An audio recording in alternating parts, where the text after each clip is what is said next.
তৈরি করছি প্লেন পোলাও। একটা পাত্রে পানি ভরে নিচ্ছি।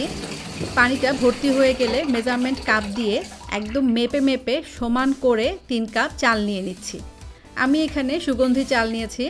চালগুলো পানিতে দিয়ে দিচ্ছি। খুব ভালো করে কচলে কচলে এবার চালগুলোকে আমি ধুয়ে নিচ্ছি। এখানে একটা জিনিস খেয়াল রাখতে হবে, পোলার চাল ধোয়ার সময় কিন্তু প্রচুর ঘোলা টাইপের পানি বের হবে, আবার একটু ময়লাও দেখা যাচ্ছে। এই জন্য চালটাকে বারবার ধুতে হবে। আমি একটু দেখেন ভালো করে খুব কচলে কচলে ধুয়ে নিচ্ছি। আর এটা আমি যতক্ষণ পর্যন্ত না পানিটা টলটলা হবে ততক্ষণ পর্যন্ত ধুতে থাকবো। বারবার পানিটা ফেলে দিচ্ছি, আবার পানি নিয়ে আবার ধুয়ে নিচ্ছি। পানি কিন্তু অনেকটা সাদা হয়ে এসছে, তার মানে চালটা প্রায় ধোয়া হয়ে গেছে। পানিটা ফেলে দিচ্ছি, খুব ভালো করে পানিটা একদম নিংড়িয়ে নিচ্ছি। এবার একটা স্ট্রেনারে আমি চালগুলো ঢেলে দিচ্ছি। এখানে ছোট্ট একটা টিপস দেই, চালগুলোর পানি কিন্তু খুব ভালো করে ঝরিয়ে নিতে হবে। চালে পানি থেকে গেলে পোলাও কিন্তু ঝরঝরা হবে না। এজন্য বেস্ট হয় যদি আমরা পোলাওটা রান্না করার আধা ঘন্টা বা ঘন্টাখানিক আগে চালটা ধুয়ে স্ট্রেনারে রেখে দেই। একটা প্যান গরম করে নিয়ে আধা কাপ পরিমাণ রান্নার তেল দিয়ে দিচ্ছি।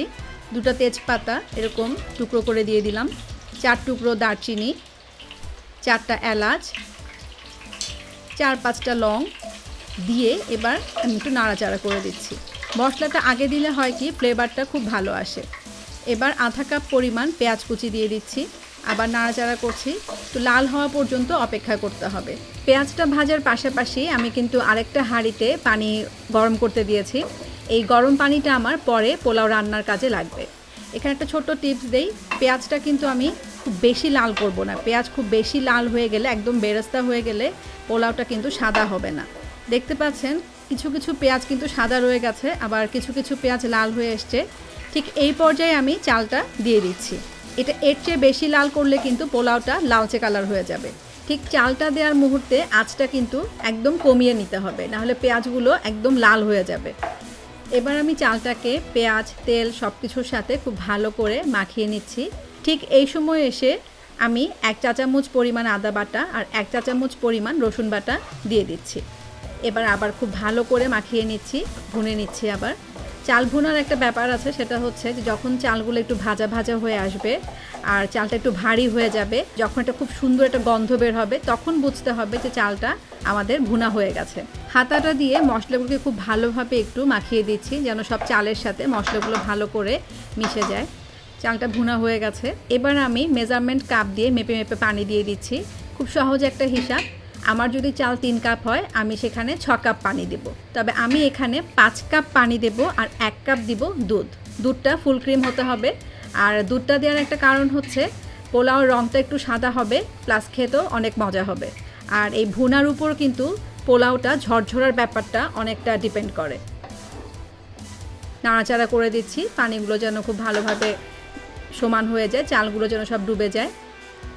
1 কাপ ফুল ক্রিম দুধ দিয়ে দিচ্ছি, দিয়ে আবার একটু নাড়াচাড়া করে দিচ্ছি।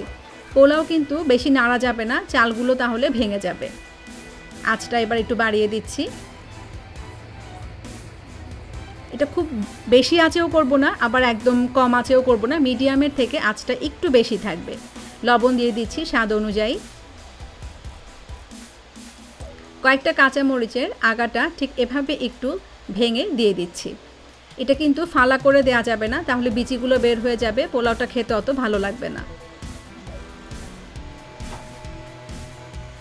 খুব আলতো করে একটু নাড়াচাড়া করে দিচ্ছি।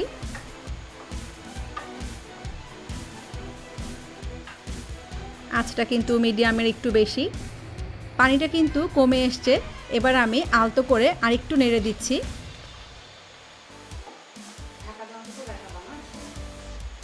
এই ফাঁকে একটু লবণটা চেখে নেই। আমার লবণ একদম ঠিক আছে, আপনাদের কম বেশি হলে দিতে পারেন। চালটা কিন্তু প্রায় ফুটে এসছে, পানিটা একদম কমে গেছে। ঠিক এই সময় আমি একটু মটরশুঁটি দিয়ে দিচ্ছি। এটা না দিলেও কোনো সমস্যা নেই, খেতে কোনো টেস্টের হেরফের হবে না, দেখতে সুন্দর লাগবে। একটু ছড়িয়ে ছড়িয়ে দিয়ে দিচ্ছি। পানিটা একদমই কমে এসছে। এখন আমি ঢাকনা দিয়ে দিচ্ছি। চুলার আঁচটা আমি এখন কমিয়ে দিয়েছি। এবার চুলায় একটা এরকম তাওয়া বসিয়ে দিচ্ছি। আঁচটা এখন একদম ফুল থাকবে। পানিটা শুকানো পর্যন্ত একটু অপেক্ষা করছি। পানিটা শুকিয়ে গেছে। এবার আমি পোলাওয়ের হাঁড়িটা এখানে বসিয়ে দিচ্ছি। দেখতে পাচ্ছেন পানি কিন্তু শুকিয়ে গেছে, পানিটা একদম পোলাওয়ের গায়ে গায়ে, একদম নিচে একটু পানি আছে। এবার আমি 3 চা চামচ পরিমাণ ঘি দিয়ে দিচ্ছি। একটু ছড়িয়ে ছড়িয়ে দিতে হবে, তাহলে পুরো পোলাওটার ভিতরে ফ্লেভারটা যাবে।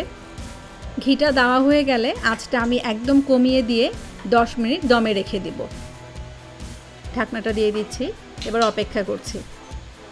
পোলাওটা কিন্তু হয়ে গেছে। 5 মিনিট পরে আমি ঢাকনাটা খুলে দিয়েছি। এবার খুব আলতো করে পোলাওটা আমি একটু নাড়াচাড়া করে দিচ্ছি, নিচ থেকে একটু উপরে দিচ্ছি। এবার একদম সমান করে দিচ্ছি যেন উপরে বা নিচে কোথাও কোনো চাল লেগে না থাকে। আবার ঢাকা দিয়ে 5 মিনিট অপেক্ষা করছি। আঁচটা কিন্তু একদম কমানো, বেশি আঁচ দিলে কিন্তু পোলাও নিচে পুড়ে যাবে। ঢাকনা খুলে দিচ্ছি, পোলাও আমার একদম হয়ে গেছে। এবার আমি কেওড়ার জল দিয়ে দিচ্ছি।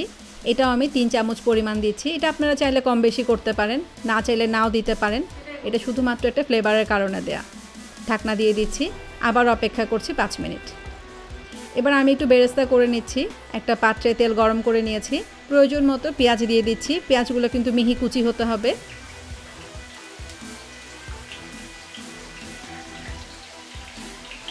নাড়াচাড়া করছি। আর বেরেস্তা কিন্তু সবসময় ডুবো তেলে করতে হয়, অল্প তেলে করলে কিন্তু বেরেস্তা হবে না। লাল হওয়া পর্যন্ত অপেক্ষা করছি। আর খুব ঘন ঘন নাড়তে হবে, না হলে কোনোটা লাল হবে কোনোটা লাল হবে না। একটু উঠিয়ে দেখছি, এখনও হয়নি, সাদা রং এখনও আছে। যত হবে পেঁয়াজের পরিমাণটা তত কমে আসবে। অনবরত নাড়তে হবে।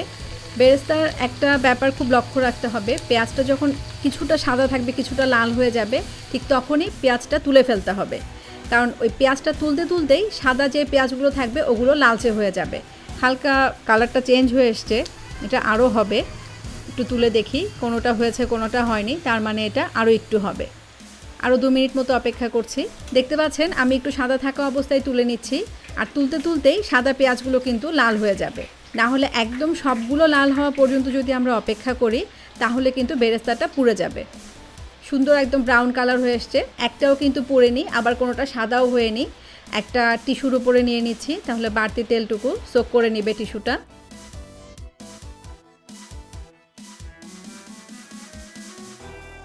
হয়ে গেছে। চলুন এই ফাঁকে দেখে নেই প্লেন পোলাও তৈরি করতে কী কী লাগছে।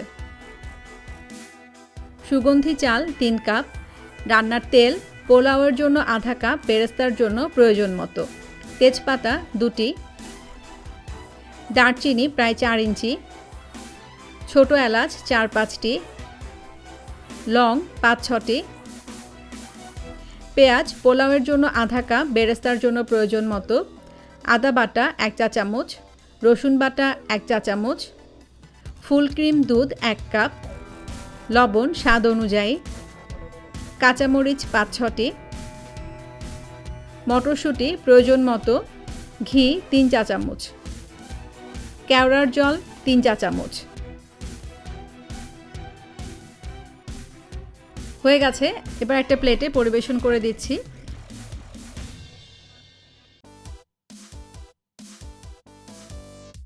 অবশ্যই তৈরি করবেন।